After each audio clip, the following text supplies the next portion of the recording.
In the name of the Father, the Son, and the Holy Ghost. Amen. And direct, O Lord, all our actions by thy holy inspirations, and carry them on by thy gracious assistance, so that every prayer and work of ours may begin from thee and by thee, be happening through Christ our Lord. Amen. Amen. Our Lady, seat of wisdom, pray for us. In the name of the Father, Son, and Holy Spirit. Amen. So we want to talk about some positive things. So we talked about what you got to do negatively in order to have clarity about finding where the mean is. The second is, obviously, so we want to talk about positive things that you can do, and then in the concrete moments, how you find the mean. So the first, as far as the positive things is that you really need to know the principles. Should I go back to this? You need to know the principles, and that means you need to actually study what the church says on it. If you're going to actually know how to apply the principles properly, you actually have, the more you know the principles, the more you'll actually understand how they would apply generally, and so that when you go to apply them in your own life, it's a little bit easier to do. Okay, so know the principles, that means you actually have to study.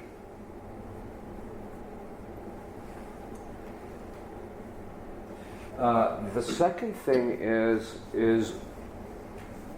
in applying the principles, Aristotle asks the question, which we talked about when we talked about prudence, what do you do when in order to become prudent, you have to act prudent, but you don't know any prudence because you've been imprudent and you've been imprudent in the past, so you don't know how to act in order to become prudent. What do you do? And then he ends up saying you basically look at the wise man, right? So part of this is that you're going to need to take counsel,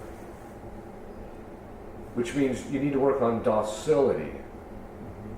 If you're going to be prudent and you're going to know how to find the mean, especially in an area where you're not very knowledgeable, you're really going to have to talk to somebody who knows the principles well and knows generally how they should be applied. And it's also good because they can look at your situation without any kind of emotional reaction, or they can be disimpassioned by that whole thing. And so they can actually look at it objectively and say, it looks like you should do X, Y, and Z. The other thing is that part of the detachment is not just in relationship, so developing detachment, we mentioned this before, overcoming attachments, developing detachment not just in relationship to the things that you have to make the judgment about, or even the persons, but also the outcome. Because I can't tell you how many times people come to me and they'll say, Father, I'm not sure exactly, I want my daughter or my son to come back into the church, or I don't want them to marry X, Y, or Z person, or whatever the case is. And you just have to tell them, look, if you're going to act prudent, you can't have a predetermined outcome. I mean, obviously, the one outcome you're looking for is their spiritual well-being and God's will in their life. But it can't be that your will is done in the particular set of circumstances. Because a lot of times people come to me and they have an attachment to how they want things to turn out. And it's one thing if you just want, look, I just want God's will to be done, I don't care what that is, that's one thing. But it's another thing when they have a predetermined outcome and how they want, they want this person to leave this person and then come and marry this person and do this and that. And so they're manipulating things and trying to control it along the way, which actually this detachment means letting loose of the not just the process and etc. Because you have to do what you need to do, but you have to kind of let go of the outcome. The other thing is prudence in finding the mean is all about ends. You have to have the right end. Let me give you an example. In dieting, the end cannot be vanity. You can't worry about how you're looking, except insofar as maybe it impinges upon your work or something like that, but you shouldn't be worrying about how you look when you're dieting, because you've already got the wrong end. What you should be looking for is, like in the case of dieting, you should really be looking for what? How's my health? Or second, is this beginning virtue in me? Am I gaining control over the food, or am I just controlling the food in order to gain what I want? Okay. Because a lot of times you'll see this, people who are controlling their dieting in order to achieve a certain thing rather than fasting for health reasons, if they're doing it, or even, I don't diet for health reasons, but if they're doing, which by the way, the term diet is just, it's a colloquial or a secular term for fasting or abstinence. Okay, so you have to have the right end, because if you don't, then what's going to happen is you're never going to master the food. And so you might look good for a while, and then because you don't have mastery of the food, you don't have virtue, and you're not obtaining your health, you're going to end up with other issues in the process. The same thing is also in the right ends, also has to do with things like, so in other words, if I'm shooting for the opposite extreme, if I'm shooting for the mean, I've got to know the right end in relationship to what am I trying to achieve here? What should I be trying to achieve here? And that will help me to determine the means, which will help me to get to that, to the means to the end. That is, the various things I have to do to achieve that particular thing. But another right end is also like even in relationship to not just in dieting and things of that sort, but it can even be in matters of, like fraternal correction, which we've mentioned. The right end is not that you get the satisfaction that your daughter or son is doing what you want them to do. That cannot be the end. The end has to be their spiritual well-being, or God's will in their life, or they're attaining virtue, or they're avoiding evil. It can't be your own satisfaction in that process, or getting your own will done in that process. Because a vast majority of the time when we're trying to get our will done in the process, and it's kind of interesting how a lot of times people don't find the mean because of the fact that they're really trying to do their own will, but they convince themselves that it's God's will. And people can get to the point where they're absolutely convinced they know God's will in the state, and they don't. So you have to look for the right end, that you want God's will in this person's life, or you want them to achieve what's spiritually good for them, rather than having the outcome predetermined by your own, that thing that's going to give you the emotional satisfaction, which comes from the detachment again. Okay, so you have to seek the right ends in order to arrive at that mean. So if a person goes to correct their daughter or their son, and their desire is what's spiritually best for them, they're going to be more moderated. They'll be more careful about when they say something or how they say it, etc., rather than if they're just trying to get their emotional satisfaction out of it, they'll be beating the person over the head usually, or they get angry, or they get pushy, or whatever the case is. Okay. I have a relative who has an extraordinarily good heart, but not very practical sense. And my nickname for this person is the bulldozer.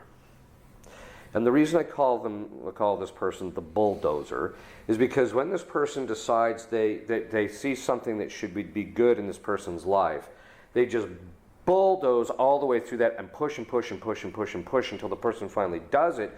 And the person's just doing it to get them off the back rather than actually doing it for the right reasons. And the bulldozer is not doing it so that this person will do the right thing in the end. They're doing it because they want the emotional satisfaction out of seeing it being done rather than the right thing being done in their life. Okay. So the right ends. So you have to know the principles. You have to take counsel, because a lot of times you have to gain that docility, because there's going to be a time when you're just simply not going to know. Even the most knowledgeable and the prudent and the wisest sometimes have to step back and ask a third party, what do you think?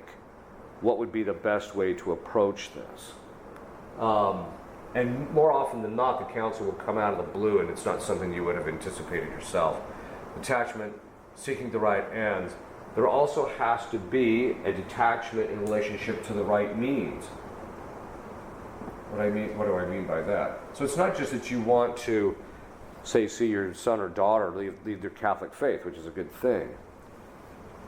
But it also means how you're going to get them there, how God's going to get them there, or what has to be done is up to God to make that determination. And so you have to find out, okay, now is not the time to push this issue. Or getting angry with them isn't going to be helpful. You see this among spouses, right? They get start getting angry with the other spouse when the spouse isn't complying with what they want, when you just have to say, look, you got to be, if God decides to use somebody else other than you in order to get them to this place they need to be, then that's God's choice. So we have to have, you have to use the right means. Now, what this right means is that the right means is ordered towards the right end. Why am I going into this in relationship to prudence? Because the right means, so like with fasting, which is actually a means, or even abstinence,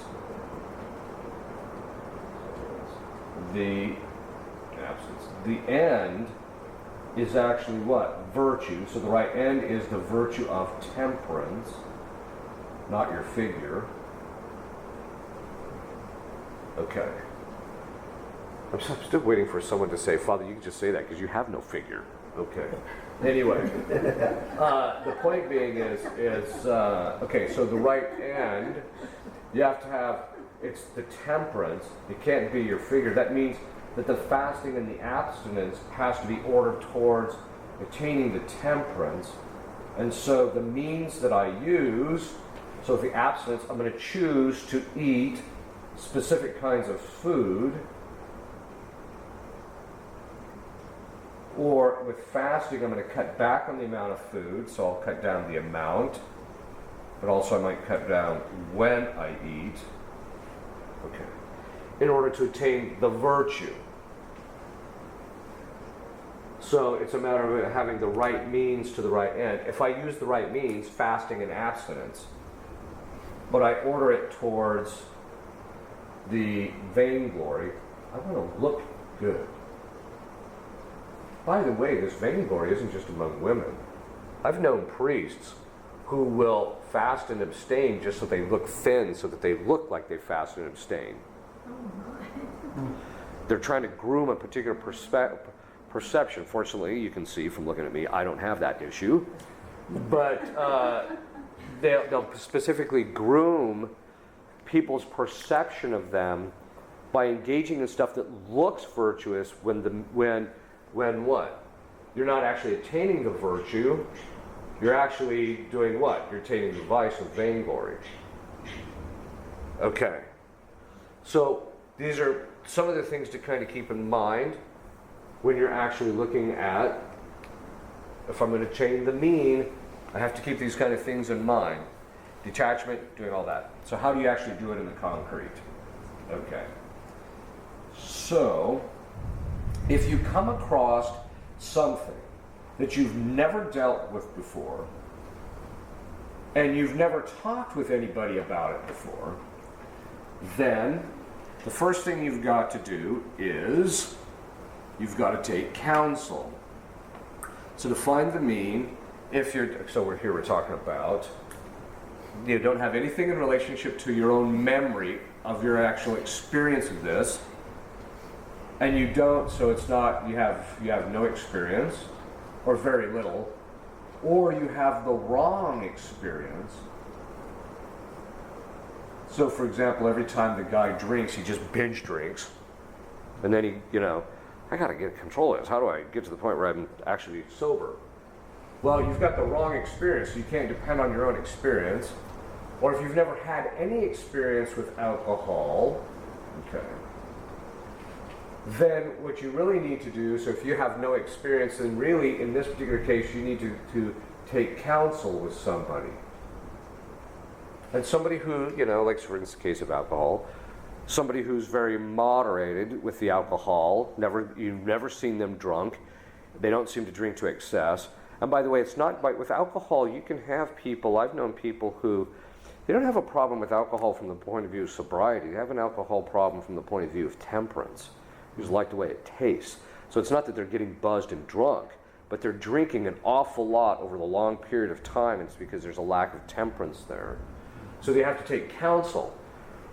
How do you do this? How do I moderate this? Well, the first thing is you walk into the thing and you make a predetermined intellectual judgment. So you have to make an intellectual judgment before before you engage the object. Let me give you an example. How many of you have sat down saying, I'm not going to eat too much tonight, I'm just going to have a little bit of this. Then you start eating it and it's like really good. Before you know it, you're completely bloated. We've all had that experience to some degree or another, right? That we end up taking a little bit more than we're supposed to. So what you have to do is, on the intellectual judgment side of it, you have to judge, I am going to eat, or whatever the case is, X amount. Or I'm going to only have one drink, right? When you walk into it. So you have to make the intellectual judgment beforehand, not in the moment. Now here we're still talking about getting into the moment, but we're not quite yet to the point where we're talking about what do you do if there's no pre-intellectual judgment to be made. Okay, so there's no experience that you have, and you have the wrongs, you have to take counsel. If there is no one, if you don't know anyone who's ever dealt with it, or you've never seen anyone who's dealt with it, then you're going to have to start asking around and asking for various people like, hey, do you know anybody who knows about X, Y, and Z? And then you're going to have to rely on them, and eventually you'll find somebody. So if you don't know anybody immediately, then you're going to have to try and find someone then who can actually do this. Now, why is this important? It's important because in every family, there are areas that there is not virtue. In every family. It's just the nature of original sin. That being the case, that means that sometimes you're going to have to go outside your family to get some counsel about how do I deal with this, right? Or like if you come from a family of rather large, obese people, you're not going to go to, say, your father who happens to weigh 350 or 400 pounds and say, I'd like to start fasting. I'd like to start to develop the virtue of temperance. What do you think I should do? It ain't going to be very helpful. You're going to have to start looking to find the right people in the particular areas. Okay. So, and this is basically because memory does what? In finding the mean, memory provides us the information about the past experience and how you went to one excess or the other. In other words, if like this, take food.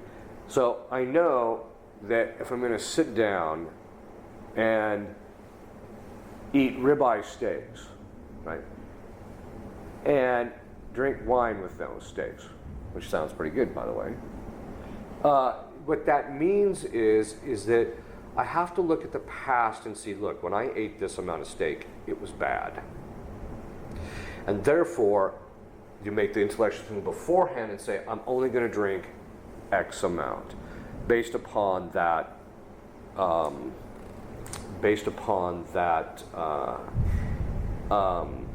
my past experience. This is the key thing, because this means that in order to find the mean and to discover the mean in your own life, you basically have to reflect on your personal experience with this stuff objectively. Now, again, you're going to have all sorts of imagery and type of thing, thinking that you're much more virtuous in relationship to the object, but that itself should tell you something. You should say, I think that, in the past I've always drank a little bit too much. I think what I'm going to do is I'm going to cut back to one drink, and that's it. Or none at all, until I kind of get a handle on it, being in those circumstances. But it ultimately has to go back to, you have to look at memory and see, what was my bad experience with this? And then from there, don't repeat that same thing. Because the bad experience, because memory deals with experience, the bad experience tells you the excesses. So, and this is really important. You see this in families. Like the mother or the father or whatever the case is, which, by the way, I don't mean to be singling anybody out. I'm just saying this generically in having to deal with families. The mother or the father will harangue a particular one of the kids, or all the kids, or whatever the case is, and they keep doing it, and eventually you ask them, has it ever worked in the past? No. Then why are you doing it now?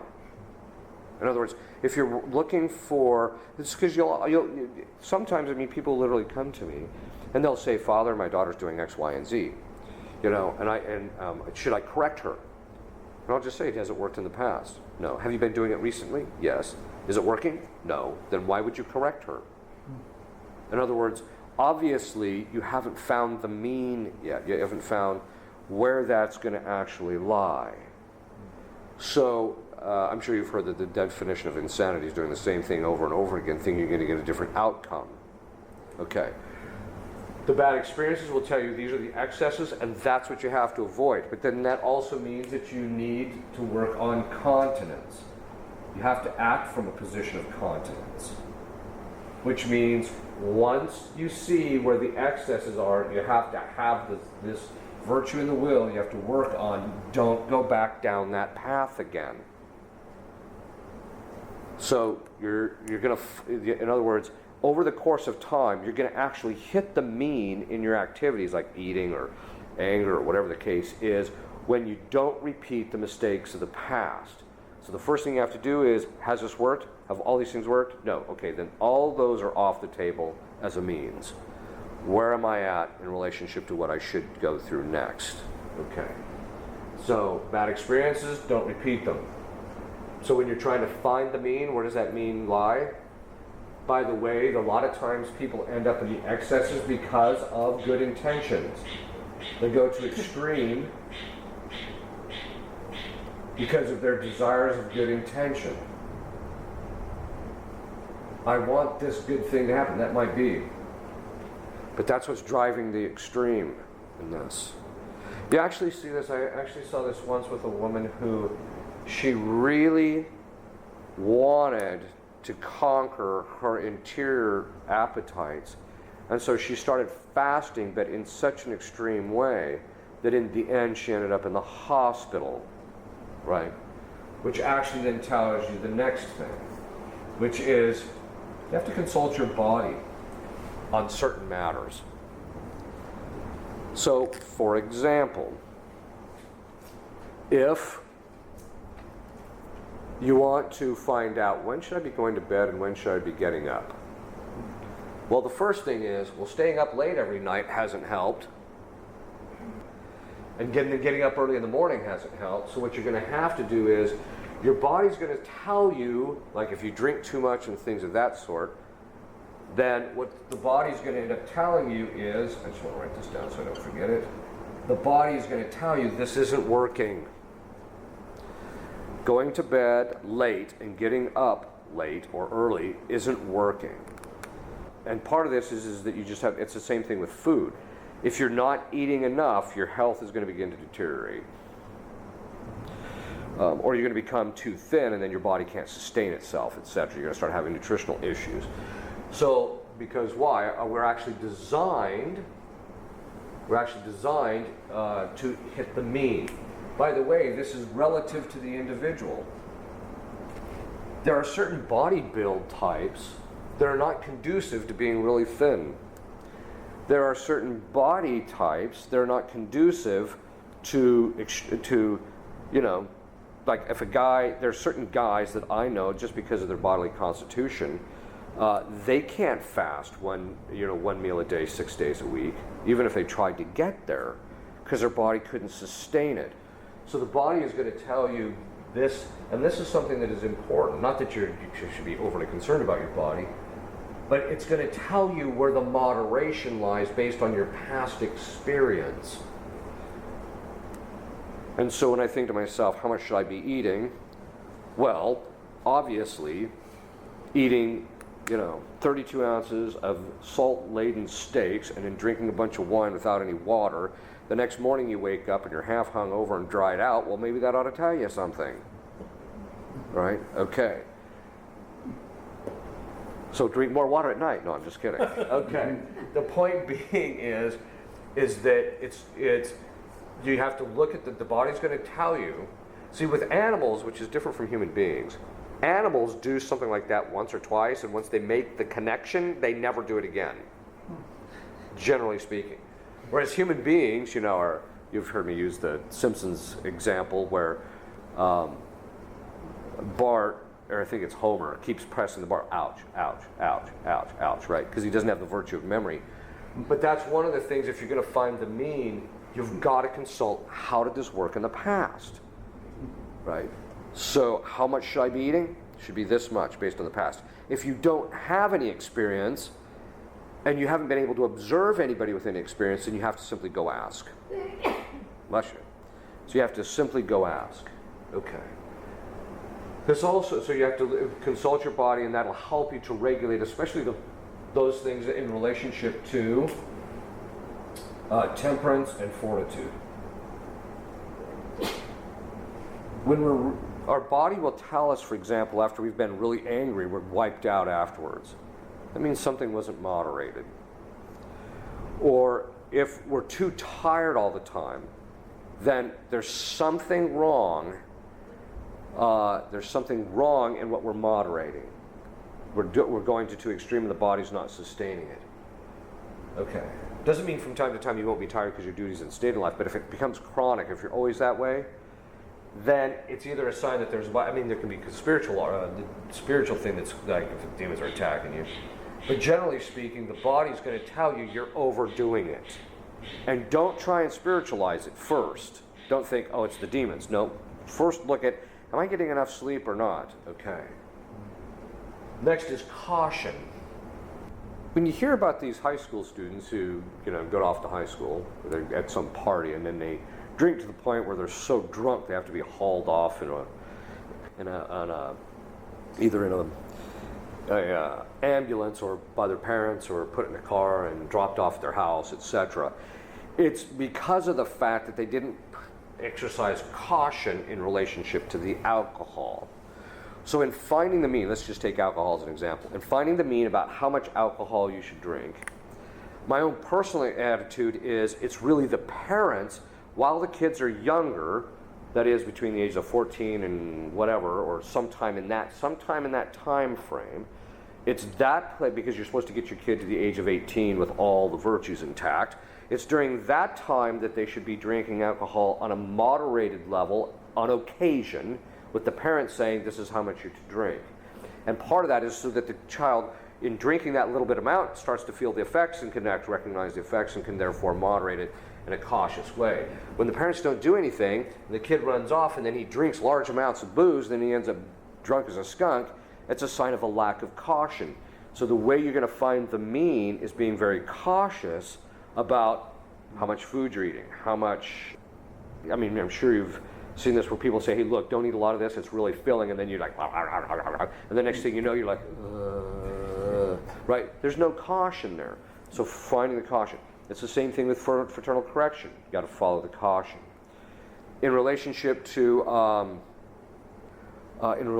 finding the mean, obviously in relationship to alcohol, it's about starting out slow, and then once you start to realize, okay, I'm being affected, that's when you stop. Or you let you have your parents over the course of time, you'll just automatically know, look, I can't drink that much because that's just, I know if I have 2 glasses of wine after that, then I've got a problem type of thing. Whereas if I have, whereas other people, it's not that way because it's relative to the individual.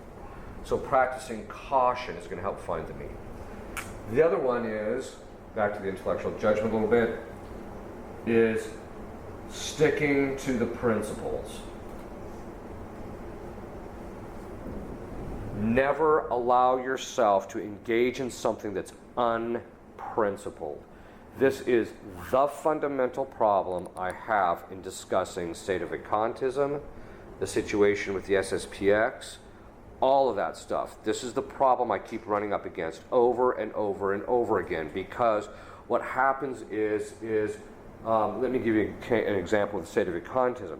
One time I was having this discussion with this guy, and I said, okay, so basically the way this works is that the church has said, and it's formally defined doctrine, that there will always be a visible head of the church in perpetuity. Yes. Okay, so that's the principle we all agree on. Yes. Okay, so then basically what that means is that the visible principle unity is the papacy. Right, yes. So that means that technically speaking, it's impossible to go one generation without a principle of unity, because then you'd have a generation of the church that didn't have a principle of unity, and therefore you can't go more than 20 years without a papacy. Yes. until they realize, oh, wait a minute, I don't like what this guy's doing, it bothers me, therefore they start arguing against Catholic principle. That's what you end up finding it. Well, maybe they could, yeah, well that was then, but maybe we can have, because the longest we've ever gone without a pope is 2 years. So they'll say, well, that was then, but nothing says we can't go. Yes, it is. We're back to the principle problem. Right. So, and this is what happens is that the excess in the judgment, because of the emotions, draws the person to judge away from the principle or in an unprincipled way. And the same is true even in relationship to, by the way, when I say principle, you basically have to be following reason in every single aspect of finding that mean. In other words, you're likely to follow the mean when you follow reason. And we usually know this, right? Like when you sit down and you start eating. So someone brings out lava cakes. And you start eating the lava cakes. Oh, man, this is really good. And before you know it, you're like, right? Reason tells you, look, one lava cake's enough. And when you're going to eat that second one, you're like, yeah, that's true, one lava cake's enough, but it'll be okay, I'll have the second one, right? What did you just do? You deviated from reason. So it really, because reason is the thing that's going to help you to find the mean. Reason is what finds and judges the mean, which means the emotions have to be put aside and you have to remain principled in trying to find it, what that is. That's why we're back to knowing the principles. You have to study the principles. This is one of the reasons why people are so unmoderated in discussing stuff like, for example, about the Holy Father. So what you'll very often hear is people will say things like, people say, this Pope is a heretic. Now, are you talking about a material heretic or a formal heretic? If you're talking about a material heretic, we can take an objective set of principles and judge that. If you're talking about a formal heretic, that's another. Well, it's got to be formal. Well, one of the principles that the church has said is an absolute. They have never said that this is a principle that's moderated the circumstances, but as an absolute is that nobody is above the Holy Father, and as a result of that, except God, and therefore nobody can judge the Pope, which means nobody can judge whether he's a formal heretic except who? A subsequent Pope.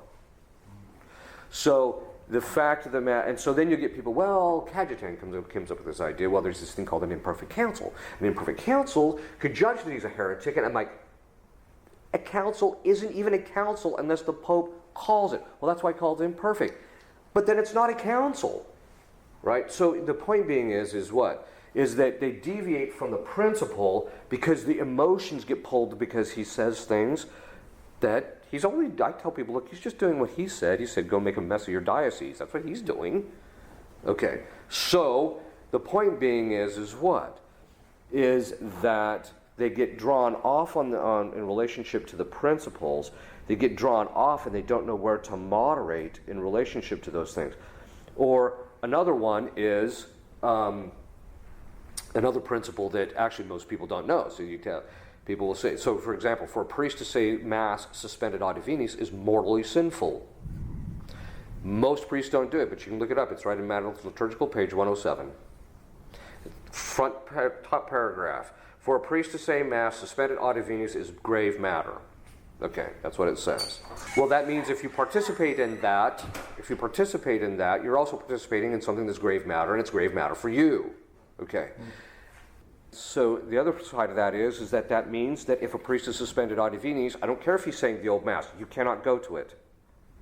Right? If he's suspended ad divinis and he doesn't have permission. Or the other one is, and you're just seeing this all over the place, the reason people are going to extremes in their judgments and their behaviors getting out of control is because they're not following the principles. So another example is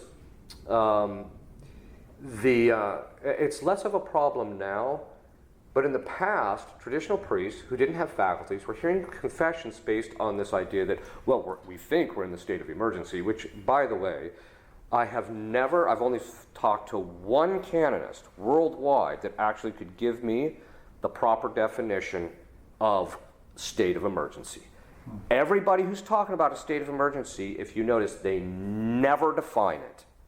And if they do, the definitions are always tailored to what they want rather than what the church has always said is the traditional definition of the state of emergency. So what will happen is they'll say, well, we're in a state of emergency, therefore you can come and we can hear your confessions, or we can administer the sacraments. Here's the problem. One of the principles that the church always held was that you could not, a priest had to, well, let me back up. There were two moral schools that the church condemned. The one is laxism, which is unfortunate because I wouldn't mind being a laxist myself. But that being the case, we can't be laxists. The second one is the Tutzer's position, which says that you have to follow the strictest interpretation of the law as possible. The church has condemned that, except when it comes to administration of the sacraments. The church has said, and the theologians have always said, that you have to follow the Tutzer's position. You have to be as absolutely as certain as possible in the administration of the sacraments as to their validity. You have to be as certain as you possibly can. Basing the idea that you might have jurisdiction on your own speculation about the state of the church and also how supplied jurisdiction works is speculation. It's not following the Tutzer's position. And why did they do this? Because emotionally, they're having a hard time dealing with the state of the church. Look, I'm there with you. I'm having a hard time emotionally dealing with the state of the church, but that can't draw us off from the relationship to the principles. The principles, reason has to be the guiding matter. This is why I've said if you start finding, when you're trying to find the mean, you have to set aside your emotional state and focus strictly on what is reason saying is the proper mean here. And so you have to be willing to follow that regardless. And that's even true about even in our own life when we're trying to figure out how much I'm going to eat. Well, that means I have to follow reason and not my stomach or my appetites. So following reason, following the principles, trying to determine which principles apply in this particular case. And then once I do discover it, you just got to follow it. And then, as I mentioned, making sure that you have the proper memory. If you don't know, you're going to have to ask. Okay. In discovering the mean, the other part of it is you may not, even if you've consulted somebody, they may not be able to answer everything for it. And so part of it has to do with this caution. You have to, at a certain stage, you're just simply going to have to act. And so in that particular case, what you do is you're just very cautious, right? So instead of, like, for example, with some people, you know, you can't, if you get angry with them and beat them over the head, it's just going to be bad. So that's generally true. So in finding the mean, you always start with what is generally true. If you don't know exactly what to do in a particular set of circumstances or exactly where the mean lies, always start with what's generally true first. It's generally true that most people do not react well to being corrected. So what you're better off doing is, that's generally true. Now, if you know specifically that, oh no, this is a guy of goodwill, I know if it'll be brutal for him, and I know that if I tell him, don't do this, he'll stop, then you go correct him. If you don't know this, then you may have to test the waters a little bit with the person. You know, how do you feel when people correct you? No. You just have to basically, you have to start testing the waters a little bit to see where they're at in relationship to something. You know, if you bring up, you know, something to the effect of, what do you think about monasteries where they take away people's food for a while? You know, where you have to fast for a while. And all of a sudden the guy just goes, then okay, talking to him about how much he's eating is probably not a good idea in that moment. So, whereas if you just say, you know, if you say, what do you think about the fact that in monasteries sometimes they'll, you know, they follow the abstinence, you know, where they never eat meat or something like that. And if the guy says, well, you know, I consider certain circumstances that would be good, you know, and they say, well, what do you think about the fact that, you know, in some monasteries they actually fast like 3 days a week? Yeah, I think that's good. I mean, it might take a little bit of working up to, and it says, okay, now that you see the value of that, by the way, eating 13 pounds of steak, I think the world record, you had to eat 256 ounces. Anyway, that being the case, you really shouldn't be trying to eat those 256 ounces of steak, right? So you might have to test the waters a little bit. I find in most families, they already know. The kids know whether the parents are going to be open in certain areas, and the parents know whether the kids are going to be open in certain areas, and so you have to start doing other things, which is what, with fraternal correction, you have to start praying for them, etc. Okay.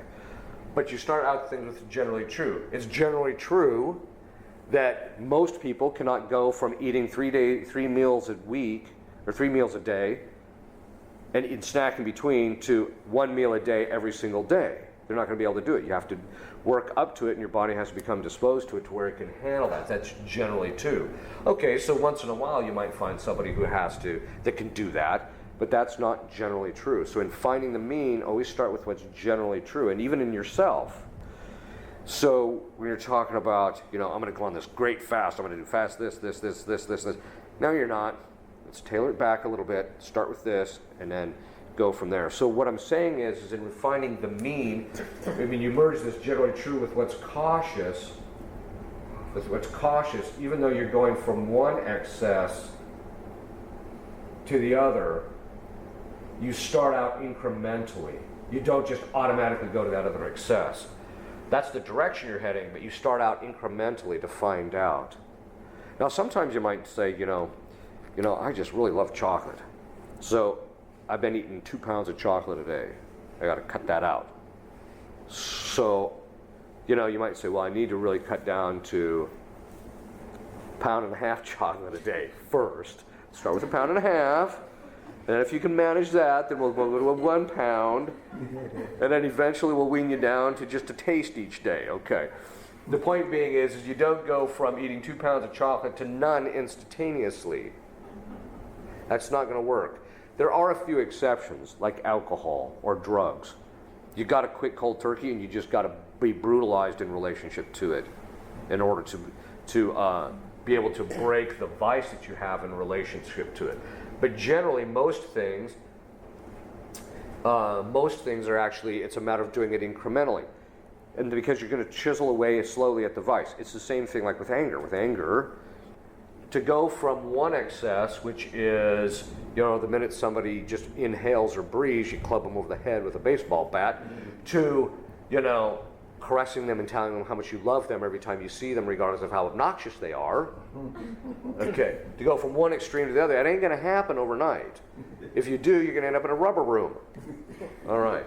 So what you have to do is you have to start out slowly. Okay, the first thing is put the bat away. And then, and then next week, after you've put the bat away, then we'll try and, I want you to start practicing custody of the mind in relationship to wanting to club them over the head, or fantasizing about how much joy you would get out of it.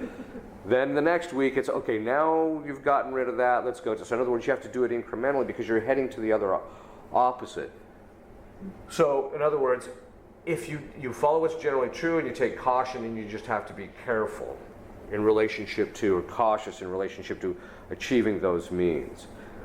Now, sometimes, taking counsel, like for example in dieting, you go talk to a physician, maybe sometimes, who's going to be able to tell you, this is what here's the plan that I want you to do, right? And then that's what you do, okay? Because he's going to follow probably what's more generally true, maybe a little bit of knowledge about your specifics, but he's going to follow generally true. He's not going to put you on some diet that's extreme right off the bat, okay? Unless your condition actually absolutely required it, okay? So this is kind of the structure. So the goal then is shooting for the other side, doing it slowly, cautiously, and incrementally, following what's generally true, and knowing the principles that apply in getting there in a rightly ordered way, okay? That's the structure you have to kind of watch for in trying to achieve the mean. It doesn't mean, and the other thing is too is, and this is just a last piece of advice, don't be expecting that you're going to find that mean perfectly or prudently every single time. Just start out trying to do what you're supposed to do, and then over the course of time, as you start fasting and doing those kinds of things, or whatever the case is, or eating more when you should be eating more, then what will happen is once you start to gain that virtue, your head will start to clear about where that mean lies, and then you'll know where to land. But it's going to take a little bit of time, so be patient in finding getting that mean to that end. In relationship to the things of the church, the way you can always keep balanced and have that mean of your judgment and also mean of in relationship to your emotions is being detached even from the state of the church, following the principles in a brutal fashion. You have to be brutally principled, otherwise you're going to end up in trouble, etc. Okay. Any questions? No. No questions. Father, when Yeah. you talk about knowing the principles, you said take counsel. Is there somewhere else you can find the principles? Yeah, sometimes in spiritual writings and things of that sort, but you have to be careful because a lot of times they'll talk about this is what the perfect do. And so people say, I'm going to be perfect. Yeah, but you're not there yet. Obviously, in relationship to certain virtues, the mean is the excess. And by that I mean, for example, chastity for the unmarried means no conjugal relations, period.